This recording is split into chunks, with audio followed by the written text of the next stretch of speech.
Alhamdulillah alladzi arsala rasulahu bil huda wa dinil haq liyudhhirahu 'ala dini kullih wa kafa billahi shahida. Asyhadu an la ilaha illallah wahdahu la syarika lah wa asyhadu anna Muhammadan 'abduhu wa rasuluh. Allahumma salli wa sallim wa barik ala nabiyyina Muhammadin wa ala alihi wa ashabihi wa man tabi'ahum bi ihsanin ila yaumil qiyamah. Wa ba'd. Bapak Ibu jemaah rahimani wa rahimakumullah, sebelum masa-masa tahannut, masa-masa menjelang kenabian, ternyata ada beberapa peristiwa yang perlu kita cermati bersama. Karena sebelum Rasulullah SAW itu diutus, ada orang-orang Mekah maupun di luar Mekah, tapi nggak banyak. Mereka itu memeluk agama Hanifiyah, agama yang hanif, agama yang lurus, yang ini ya Muslim juga ya. Cuma tidak secara tegas dikatakan dia itu Islam ya, tapi Muslim. Karena nanti agama yang Islam itu munculnya setelah Rasulullah SAW diutus. Agama nabi-nabi sebelum Rasul itu disebut agama Muslim, Hanif. Misalnya Nabi Ibrahim alaihissalam, beliau dalam firman Allah Subhanahu wa taala disebut sebagai wa makana Ibrahim Yahudiyan. Ibrahim bukan Yahudi, wala Nasroniyan. Ibrahim bukan Nasrani, walakin kana, tetapi Ibrahim itu hanifan musliman, muslim yang hanif, yang lurus, wa makana minal musyrikin, dan dia tidak termasuk orang-orang musyrik. Bahkan kalau kita melihat dalam surah Al-Anbiya ayat yang ke-25, Allah Subhanahu wa taala secara tegas, semua nabi agamanya sama. Kata Allah, a'udzubillahi minasyaitonir rajim, wa ma arsalna min qablika min rasul, dan kami tidak mengutus seorang rasul pun sebelum engkau Muhammad, illa, kecuali nuhi ilaihi, kami wahyukan kepadanya, annahu la ilaha illa ana fa'budun, bahwasannya tidak ada ilah kecuali Allah Subhanahu wa taala, fa'budun, maka sembahlah olehmu sekalian akan aku. Ini ayat globalnya. Sekarang ayat khususnya. Misalnya dalam surat Yunus ayat 72, Allah Subhanahu wa taala berfirman tentang Nabi Nuh. Siapa yang enggak kenal Nabi Nuh? Jemaah. Nabi yang dalam kisahnya adalah kapal besar yang menenggelamkan semua manusia atau sebagian manusia. Semua manusia. Memang baterah Nabi Nuh itu tidak mencakup seluruh dunia, tetapi banjir yang kemudian menenggelamkan itu adalah menenggelamkan manusia yang hidup di sekitar Nabi Nuh, dan tidak ada manusia lain. Catat, ya. Nggak ada manusia lain, walaupun bumi ini luas. Makanya kita itu secara spesifik, secara umum kita ini memang Bani Adam. Tapi secara spesifik sebenarnya kita itu Bani Nuh. Karena yang Bani Adam itu sudah wafat semua, meninggal semua. Sehingga kita secara spesifik kita itu anak keturunan Nabi Nuh alaihissalam. Dari keturunan Nabi Nuh ini insya Allah kemudian berkembang menjadi manusia yang ada di seluruh dunia. Buang jauh-jauh ada manusia purba, nggak ada. Itu menyesatkan. Itu teori yang bertentangan dengan agama, teori yang dikeluarkan ateis. Udah tahu ateis tapi masih diterima teori, dan sampai sekarang itu bukan teori, bukan keturunan monyet. Tapi kalau masih ada yang ngengkel ya biarin aja Pak ya. Keturunan monyet masa kita maksa seperti monyet, ya wajar-wajar saja. Oh dia ngaku keturunan monyet Pak ya kan? Monyet kan nggak mau puasa, maunya kan makan terus. Kita kembali ke ayat ini, Yunus 72. Kata Allah menceritakan pengakuannya Nabi Nuh, wa umirtu an akuna minal muslimin, dan aku diperintahkan untuk menjadi seorang muslim. Nabi Nuh, Nabi Ibrahim sudah tadi ya, tapi ini saya Al-Baqarah 131 untuk menegaskan. It's qala lahu rabbuhu aslim. Ketika Tuhannya berfirman, patulah. Nabi Ibrahim menjawab, aslamtu li rabbil alamin. Aku tunduk patuh kepada Tuhan semesta alam. Itulah aslim, muslim, Islam. Ini derivasi kata. Secara makna memang Islam itu adalah berserah diri. Tetapi berserah diri kepada siapa? Kepada Allah, baru muslim. Berikutnya beriman sama Nabi Muhammad, baru jadi Islam. Lah kalau berserah dirinya sama sing bau rekso ya, sama jaga wilayah ini, sama yang dianggap punya kekuatan-kekuatan gaib lah ya, udah gitu nggak mengakui Nabi Muhammad, ya berarti bukan muslim. Kalau bukan muslim, kafir. Kafir itu apa? Cover. Seperti buku ada covernya. Cover itu penutup. Kafarok itu artinya tertutup, karena harusnya iman itu masuk ke dalam dirinya, tapi karena tertutup dan dia menutupi dirinya, maka iman itu nggak masuk. Orang yang imannya nggak masuk sebutannya kafir.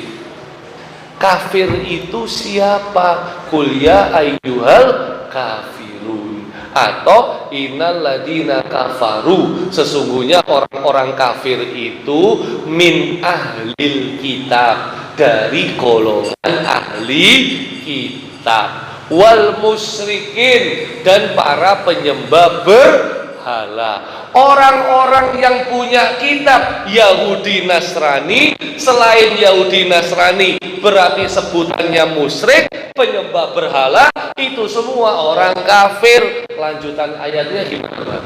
Innal kafaru min ahlil kitabi wal musyrikin,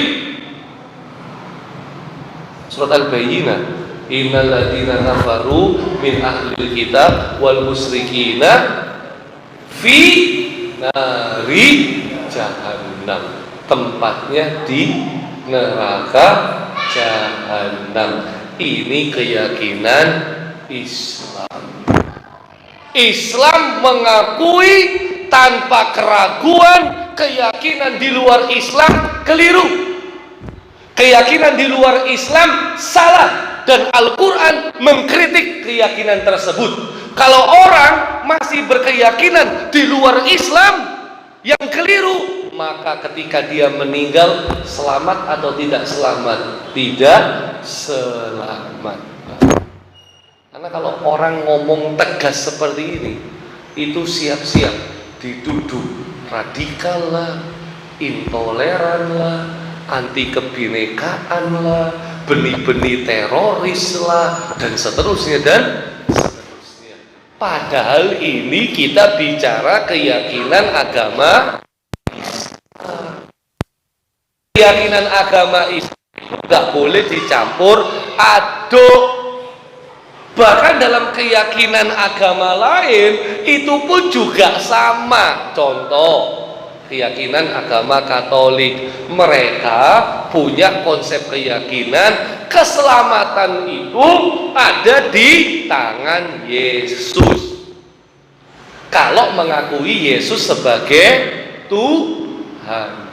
Jadi kalau para jamaah mengakui nggak Yesus sebagai Tuhan? Enggak toh? Dalam konsep keimanan Katolik, para jamaah ini selamat apa enggak? Enggak selamat. Kita juga, Yesus bukan Tuhan, tapi Nabi.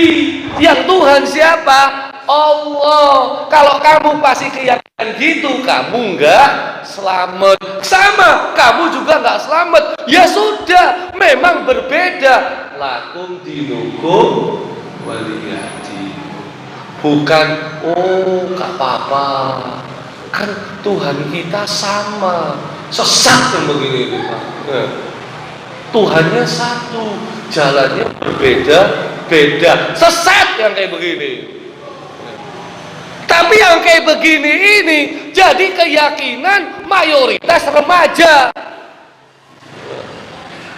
Remaja-remaja itu saya tanya, mahasiswa semester 1, anak SMA, jawabannya ya begini ini. Oh Pak, ya Islam paling benar. Ya, yang lain salah. Enggak, benar juga loh. Yang masuk surga Islam, ya Islam masuk surga. Yang lain masuk neraka masuk surga. Ya, surga juga. Inna lillahi wa inna ilaihi raji'un. Dia ya sholat, dia ya puasa, dia ya baca Quran, dia ya sholawat, dia ya sedekah. Tapi keyakinannya membenarkan keyakinan yang keliru. Kira-kira benar apa enggak itu? Ya, eman-eman udah sholat, keyakinannya malah bertentangan dengan Al-Quran. Dan keyakinan yang keliru ini membuat orang itu terancam amalnya tidak diterima. Ya Allah. Kita lanjut, jemaah. Nabi Yakub ini anaknya Nabi Ibrahim. Ibrahim itu punya istri dua, Sarah sama Hajar. Istri pertama Sarah, istri kedua Hajar. Dari Sarah lahir Ishak, dari Hajar lahir Ismail. Lebih tua mana Ishak sama Ismail? Ismail. Jadi Sarah itu gak punya anak, Bapak Ibu. Sarah itu gak punya anak sampai berpuluh-puluh tahun. Begitu ngelihat suaminya Nabi kok gak punya keturunan, terus dapat asisten rumah tangga Hajar. Sarah menawarkan, suamiku, mau gak kamu menikah dengan Hajar? Nah, Hajar ini anak raja, tapi dia ditawan kemudian dibebaskan oleh Nabi Ibrahim sama Sarah. Akhirnya jadi asisten. Akhirnya jadi istrinya Nabi Ibrahim yang kedua. Inilah para jamaah tips kalau mau nikah lagi, nunggu istrinya menawarkan, sebagaimana Sarah menawarkan Hajar kepada suaminya. Ini insya Allah adem ayem, Pak. Insya Allah.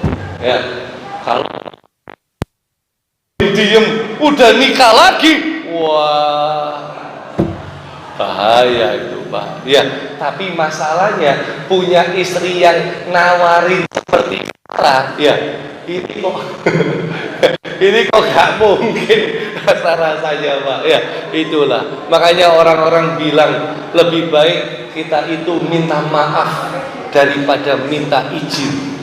Karena kalau minta izin kan gak diizinkan. Tapi kalau tiba-tiba udah nikah terus minta maaf, nah itu sepertinya lebih mudah. Jangan Pak, ya, jangan kayak begini. Ya. Tapi para jamaah, ini juga menarik. Kenapa? Tadi kan yang nawari kan Sarah, ya loh. Wah, ini ujian besar ini. Ya, buka puasa tapi sudah dihidangkan macam-macam, Masya Allah. Mohon konsentrasinya jangan berubah Pak ya. Masih setengah jam soalnya. Ya Allah, setengah jam udah diuji dengan berbagai macam hidangan. Masya Allah. Saya aja belum ada loh padahal. Ya Allah. Ini masih setengah jam loh, udah diuji. Ya Allah. Berarti saya yang imannya paling berat diuji, gitu Pak ya. Jamaah di depannya udah ada, saya gak ada, ya kan? Saya paling berat di ujiannya. Baik Pak, ini kita kembali ke kisah Sarah. Sarah itu Pak, sudah tahu pertama kali kan dia yang nawarkan toh, berpuluh-puluh tahun gak punya anak, nawarkan Hajar. Suamiku nikahlah sama Hajar. 3 bulan nikah, hamil Pak. Lu cemburu apa enggak Sarah? Cemburu Pak. Ya, saking cemburunya Sarah sampai bersumpah, usir dia dari rumah ini, kalau enggak dia tak belah jadi 3. Itu Pak. Ya. Itu dalam tarikh Qasasul Anbiya, kisah-kisah para nabi karangan Imam Ibnu Katsir. Itu ceritanya. Jadi lucu juga Sarah ini, dia sendiri yang nawarin. Loh, begitu Hajar hamil, dia juga yang cemburu, kan gimana sih ya? Ya Allah Pak, bayangin Pak, itu istrinya saja yang nawarin, ya kan? Tapi istrinya juga cemburu, apalagi istrinya nggak nawarin, tiba-tiba bapak-bapak nikah lagi, gimana nggak cemburu itu? Ya Allah. Ya. Maka akhirnya Hajar keluar dari rumah, ya. Tapi kembali lagi karena Ibrahim kan nggak tega Pak, wong istrinya hamil kan, kok diusir, hamil muda, kembali. Tapi karena sudah kembali, katanya Sarah, hajat ini, sumpah ini, nadar ini harus saya tunaikan.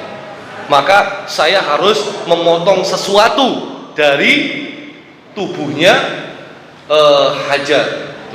Akhirnya Pak, ada banyak riwayat. Ada yang bilang termasuk khitan perempuan, itu salah satunya.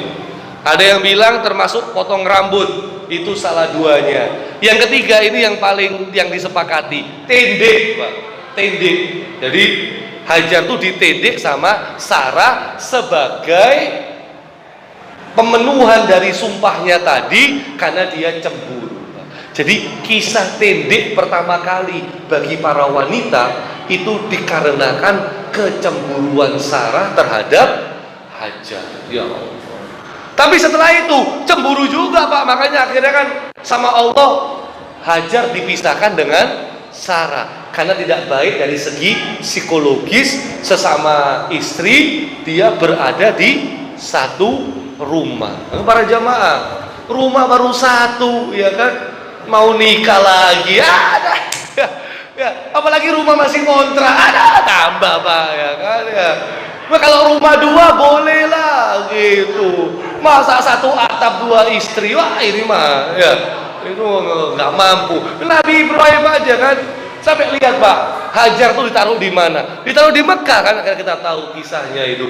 Jauh loh. Sarah di Syam, di Palestina, Hajar di Mekah. 2 bulan perjalanan Pak, ya Allah.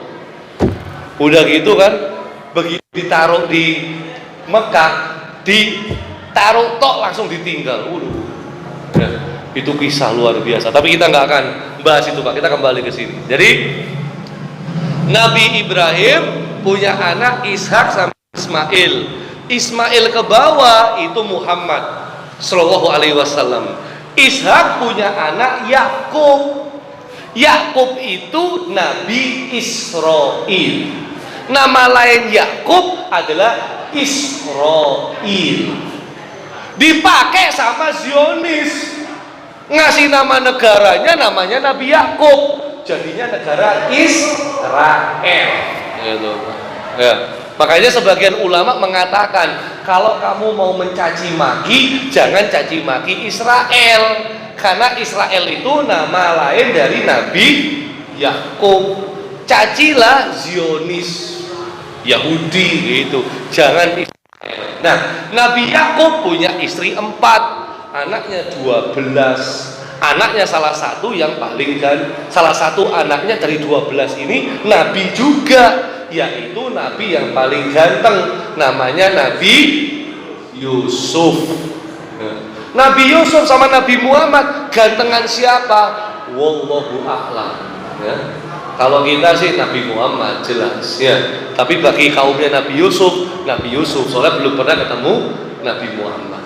Nah, para jamaah, dari 12 anaknya Nabi Yakub ini kan ada salah satunya yang Nabi juga. Lah nanti keturunan dari anak-anaknya Nabi Yakub itu juga Nabi. Dari anak Levi punya keturunan Musa, Nabi. Ilyas, Nabi. Ilyasa, Nabi. Dari keturunan Yehuda punya anak Daud, Sulaiman, Nabi semua. Makanya Nabi Ibrahim itu disebut Abul Anbiya, bapake Nabi dan Rasul. Karena keturunannya ke bawah itu juga nabi-nabi, rasul-rasul.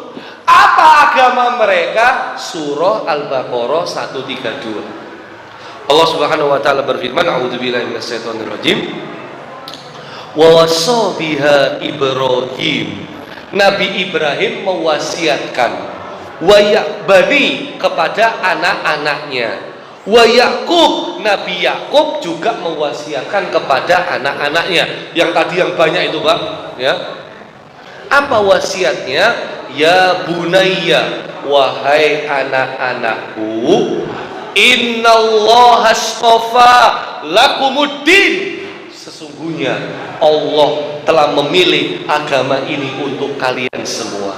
Apa agamanya? Fala tamutunna illa wa antum muslimun. Kalian jangan sekali-kali mati kecuali dalam kondisi muslim.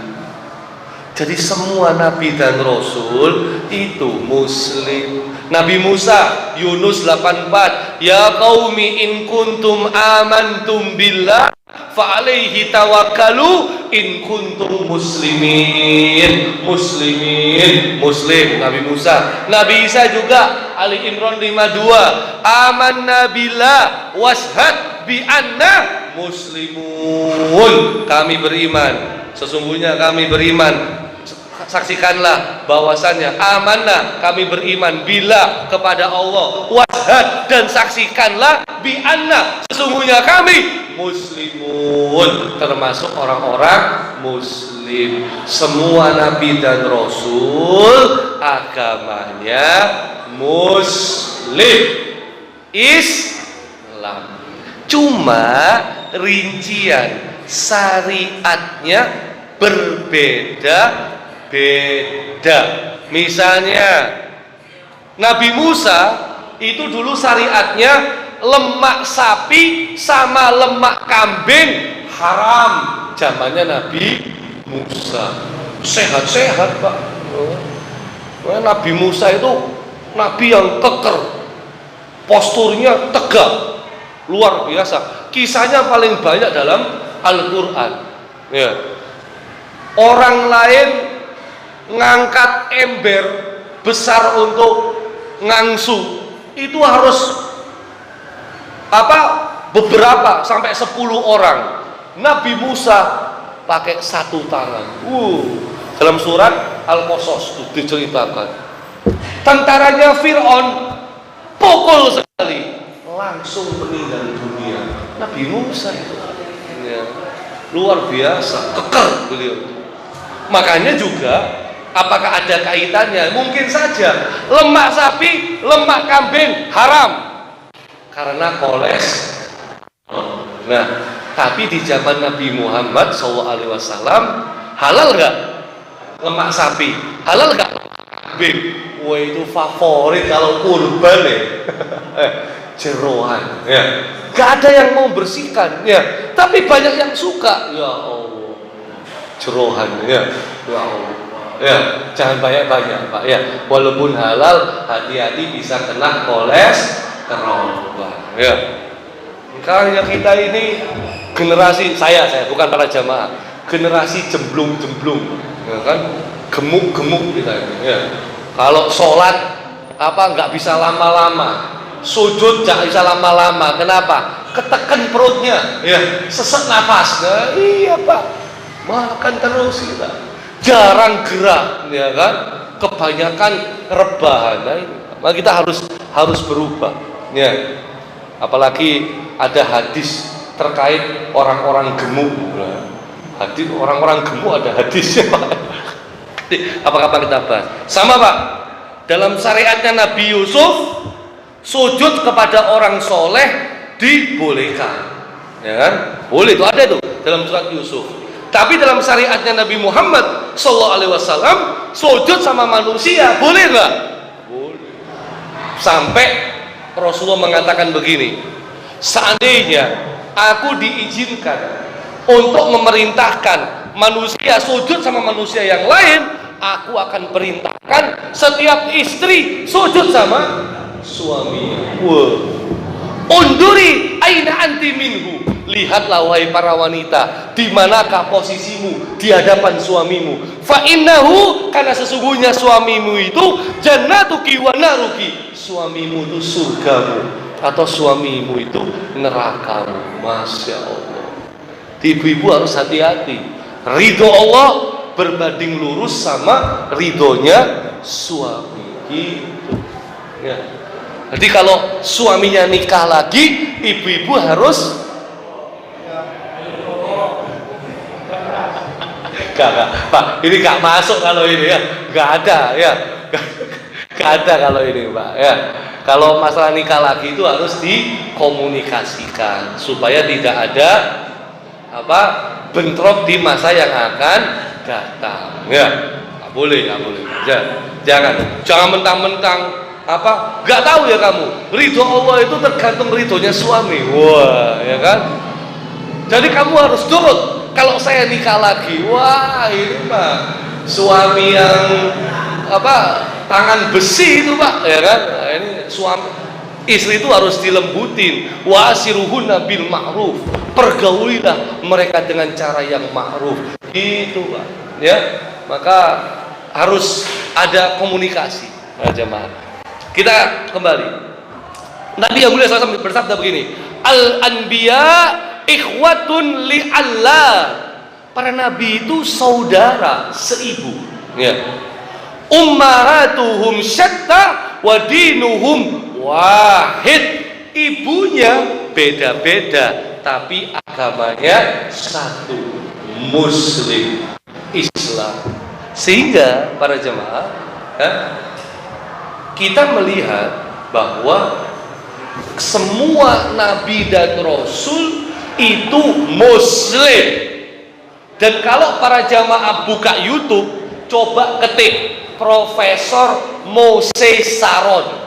Profesor Moses Saron ini guru besar di universitas yang ada di Israel sana ya. Nah, Profesor Moses Saron ini agamanya Yahudi. Dia guru besar sejarah. Dia meneliti manuskrip kuno peradaban yang ada di sekitar wilayah Palestina. Nah, Profesor Moses Saron itu punya pandangan, dia Yahudi Pak.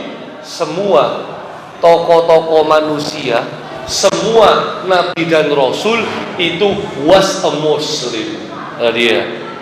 Ada dia Solomon was a Muslim, Moses was a Muslim, David was a Muslim katanya, Jesus was a Muslim, Muhammad was a Muslim kata dia. Semua ini Muslim katanya. Sejak dunia ini diciptakan hanya ada satu, ya, the only one religion, apa? Muslim. Itu Yahudi Pak yang ngomong gitu. Ya. Dia bilang semua tokoh itu Islam, Muslim. Lah kok? Tapi sampai hari ini beliau belum mengikrarkan keislamannya. Mungkin sembunyi-sembunyi Pak. Ya. Karena kalau dia mengikrarkan keislamannya, khawatirnya semua gelar akademiknya dicabut. Barat tuh gitu Pak, curang mereka itu, ya kan? Maka beliau mungkin mudah-mudahan masuk Islam, cuman disembunyikan. Banyak Pak, ilmuwan-ilmuwan Barat itu banyak yang masuk Islam diem-diem. Karena kalau masuk Islam terang-terangan diumumkan di publik, itu bisa berbahaya buat keselamatannya. Gak apa-apa itu Pak. Ya, Barat itu curang sebenarnya mereka. Katanya kan kebebasan, ya kan? Katanya kan hak, kan begitu Pak. Ya. Dan di Indonesia para jamaah hati-hati loh. Undang-undang negara kita itu, anak kalau di bawah 18 tahun agamanya boleh ikut agama orang tuanya. Tapi anak di atas usia 18 tahun dia punya hak memilih agamanya sendiri. Jadi Bapak-bapak para jamaah harus hati-hati. Anak-anak kita itu kalau di atas 18 tahun, kalau dia pindah agama itu dilindungi undang-undang. Bapak-bapak gak bisa maksa, malah bisa diperkarakan secara hukum. Ya. Makanya bapak-bapak perlu tanya anak cucu kita itu, ya, wasiatkan jangan sekali-kali pindah agama, jangan sekali-kali mati kecuali dalam kondisi muslim. Karena kalau dia terpengaruh sama temannya, terkena bujukan rayu syaiton, teman-temannya, komunitasnya banyak non-muslim, lingkarannya berteman dengan non-muslim, dan menurut dia baik-baik, dia bisa pindah agama dan dilindungi oleh undang-undang. Hati-hati para jamaah, ya. Apalagi anak kita perempuan, tiba-tiba nikah sama yang beda agama. Innalillahi wa inna ilaihi raji'un.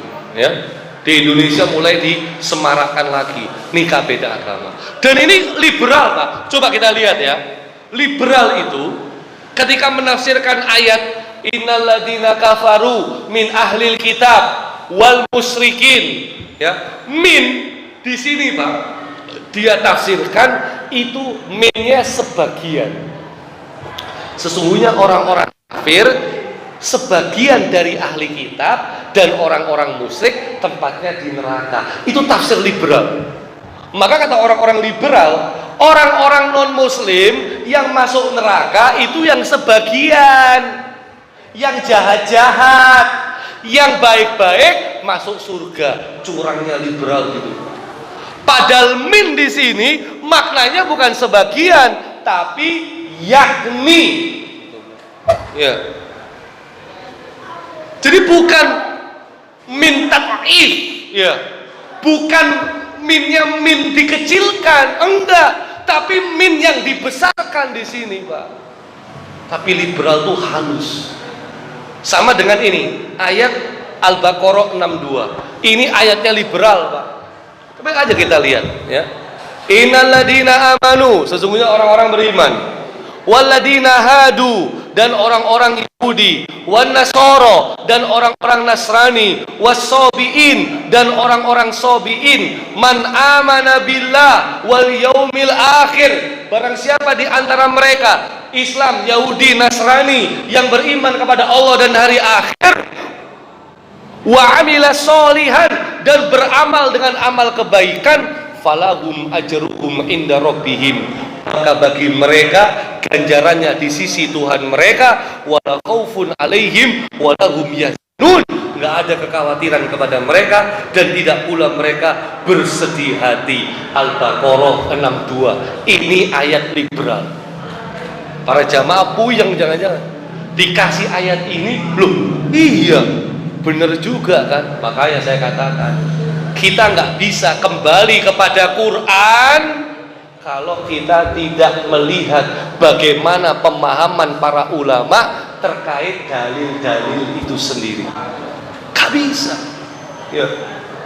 Karena dalil-dalil Quran sama hadis Itu banyak yang mujmal, global, perlu dirinci, perlu ditafsirkan. Siapa yang bisa menafsirkan? Para ulama. Makanya ada ayat fas'alu ahlad dzikri in kuntum la ta'lamun. Tanyakanlah kepada ahlinya kalau kamu tidak mengetahui. Nah, bagi jamaah masyarakat Persyarikatan Muhammadiyah enak, sudah ada ahli ilmu yang berkumpul di majelis tarjih.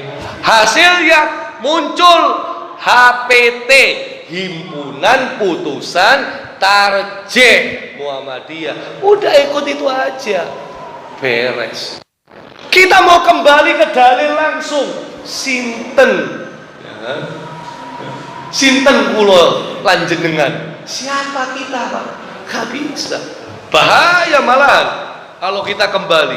Karena kita tidak punya kemampuan dan ilmu untuk membahas itu semua. Itu mereka adalah tugasnya para ulama, warasatul anbiya.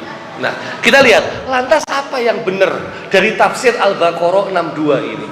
Para ulama mereka mengatakan, jadi kan gini, orang Yahudi diutus Nabi Musa. Sebelum Nabi Musa wafat, ya, orang-orang Yahudi Bani Israel ada yang tetap beriman kepada Nabi Musa. Kemudian Nabi Musa wafat, dia tetap memegang teguh keimanannya. Dan sampai Nabi Isa diutus, orang-orang yang tetap teguh memegang keimanannya ini meninggal, gak sempat bertemu sama Nabi Isa. Maka agamanya apa ini orang-orang ini? Muslim tetap. Karena apa? Karena dia tetap memegang teguh ajaran Nabi Musa dan dia tidak membuat agama baru. Orang-orang Nasrani juga gitu. Nabi Isa diutus kepada mereka, mereka beriman kepada Nabi Isa sampai Nabi Isa meninggal atau diangkat ke langit. Nabi Isa meninggal disalib atau diangkat ke langit? Diangkat ke langit. Kok tahu? Al-Quran. Surat berapa, ayat berapa? Al-Baqarah 157, 158. Itu diangkat ke langit. Barrafa'ahullah. Tetapi Nabi Isa diangkat di sisiku, ya, di sisi Allah Subhanahu wa taala. Nah, orang-orang ketika Nabi Isa diangkat ke langit, orang-orang Nasrani ini masih ada yang tetap memegang teguh ajaran Nabi Isa. Dan dia meninggal dalam kondisi nggak ketemu sama Nabi Muhammad. Orang-orang ini agamanya apa? Muslim, selamat semua. Inilah makna Al-Baqarah ayat 62. Tapi dari pengikutnya Nabi Musa ada yang melenceng dari ajaran. Dia bikin agama sendiri, namanya agama Yahudi. Dari pengikutnya Nabi Isa, dia melenceng dari ajaran, dia bikin agama sendiri, namanya agama Nasrani atau agama Kristen. Ya. Tapi ada yang tetap lurus. Nah, yang tetap lurus ini sampai bertemu Nabi Muhammad atau tidak bertemu Nabi Muhammad, mereka tetap Islam. Makanya dalam pembahasan saya tadi, mereka itu disebut kelompok yang beragama Hanifiyah. Hanif, lurus. Mereka nggak berbuat syirik, tapi mereka masih mengikuti ajaran-ajaran nabi-nabi yang sebelumnya yang belum terkontaminasi. Siapa saja mereka? Ada yang namanya Warokoh.